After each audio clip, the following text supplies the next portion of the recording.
Welcome back to The Explainer. So today we're diving into something really special. We're unpacking a profoundly moving and honestly pretty intricate paper called The Father Who Bears the Whole Signal. What absolutely blew my mind about this text is how it takes incredibly dense communication theory, mixes it with rigorous theology, and then grounds the whole thing in these beautifully simple, everyday analogies. It's all about trying to understand exactly how a perfectly good God relates to very real human suffering. Believe me, this is one of those frameworks that's going to completely shift how you view your own hardships. Let's get into it. We're going to kick things off with a core question that basically takes the classic problem of evil and flips it entirely on its head. Usually we ask, why does a good God allow suffering, right? We kind of picture God as this distant observer. But this paper poses a totally radical reframing. It asks, if God the Father is perfectly related to absolutely everything, then who knows suffering the most? And the answer they explore is mind-bending. God doesn't know it least from some faraway cloud. He actually knows it most intimately. The heart has its reasons, of which reason knows nothing.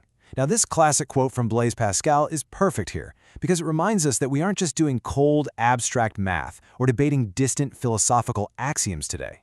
No, we are dealing with the deep, lived reality of the human heart. We're talking about messy, real-world pain and the profound ways that we connect and ultimately repair. Okay, here is our roadmap for today. We'll start by busting the distant observer myth, then talk about relational knowledge using a walkie-talkie analogy, and look at some smashed Legos to unpack communication theory. After that, we'll cover the revealer as a window, and finally, bring it all together with what it means to bear the whole signal. And this right here is our theological blueprint. It's our anchor for this explainer. You can see how it moves from the core problem of evil on the left, right through the central claim of relational omniscience, and over to the universal function of spiritual revealers on the right. We're going to zoom into all these distinct sections so we can make this incredibly complex blueprint actually make sense. All right, section 1, the distant observer myth. It is time to shatter this very common idea that God is just some distant king on a shiny throne watching our pain through a cosmic telescope. Now, to really grasp the urgency of this paper, you've got to understand where it came from. The author is very upfront about the raw, lived suffering that actually motivated this entire search for cosmic meaning. We're talking 120 days in jail, deep personal loss, extreme institutional and political frustrations, and even intense 40-day fasts. And look, we're not here to take a stance on those specific institutional grievances, but we do need to acknowledge a crucial fact. This wasn't written from a comfy, detached ivory tower, not at all. It was literally forged in the fire of real, painful, messy human experience. So a huge part of this is understanding the difference between two totally different types of knowledge. First, you've got propositional knowledge. Think of this like memorizing the stats on the back of a baseball card, Name, height, hometown. It's perfectly accurate, sure, but it's totally cold. Then you have relational knowledge. This is knowing someone because you have literally laughed until your stomach hurt with them, cried together, and survived real, actual struggles. The author makes the case that God doesn't just know facts about the universe, God knows reality relationally. Moving on to section 2, relational knowledge and walkie-talkies. Let's see what happens when we apply that lived, relational knowledge to the whole concept of an all-knowing God. And that brings us to this foundational definition right here, relational omniscience.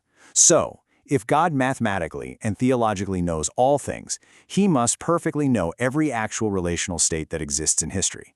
This doesn't just mean knowing that suffering exists conceptually, like as an idea. It means knowing every single wound, every cry for help, and every moment of healing straight from the inside of that relationship.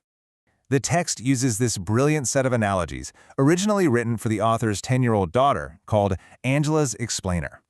To translate this massive concept, I want you to imagine a giant walkie-talkie. God the Father is on the other hand, holding the whole giant, messy, heartbreaking signal of human reality. He hears every single cry, every scrape, every totally unfair moment. And the absolute kicker here? He never ever turns the volume down. He doesn't just tune out the static or the pain. Which leads us straight into section 3, smashed Legos and spilled juice. Because if God is listening and the volume is cranked up, how on earth do we make sense of the bad things that actually happen? Okay, this is where we hit this mind-bending intersection of high-level math and theology. The author elegantly pulls in Claude Shannon's mathematical communication theory, and the core idea here is that a message only has meaning if an event actually occurs. Information literally needs a distinction between states. Think about it. If reality was just a video game where nothing ever happened and no mistakes could ever be made, it would be entirely meaningless. You simply cannot have courage without real danger, right? You can't have the beauty of forgiveness without a real offense happening first. Reality actually requires events to generate relational meaning. Let's look at the progression of relational damage and repair, using another piece from Angela's explainer. It always starts with a rupture. Someone maliciously smashes your Lego castle, or they spill grape juice all over the white rug. That's evil, and it's bad. We don't pretend it's good. Then comes judgment, which is truthfully naming the mess that was just made. After that, mercy. Mercy is getting down on the floor and actually helping clean up that juice. And finally, restoration. This is healing the relationship so the stain doesn't just ruin the family story forever. But notice the order. You absolutely cannot have the mercy of the cleanup without the truthful judgment of the mess first. All right, Section 4, the revealer as a window. So if meaning requires actual events in history to create these relations, how do different human traditions across time receive this ultimate truth? When we look at diverse faiths side by side, we're not trying to collapse their distinct doctrines into one. Instead, we're highlighting a shared communication function. Across Judaism, Christianity, Islam, Taoism, we see this recurring pattern of the revealer. Whether it's Moses, Jesus, Muhammad, or the Taoist sage, they all function as pure channels. They aren't trying to replace the ultimate source.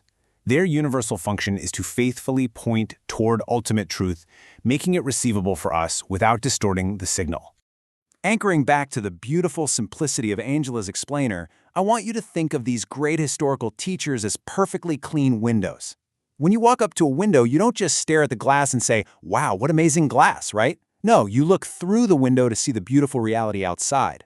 A truly good revealer spends their life cleaning the glass so that absolutely nothing, no ego, no distortion, gets in the way of that divine view. Section 5, bearing the whole signal. Let's bring all of this together and see what it actually amounts to. The big takeaway here is that history isn't just some random, chaotic container for arbitrary events. History is actually accumulating relational states. Once a tear is shed, an apology is given, or an injustice is committed, it literally cannot be unevented. The prophets constantly use this specific grammar, "then they shall know."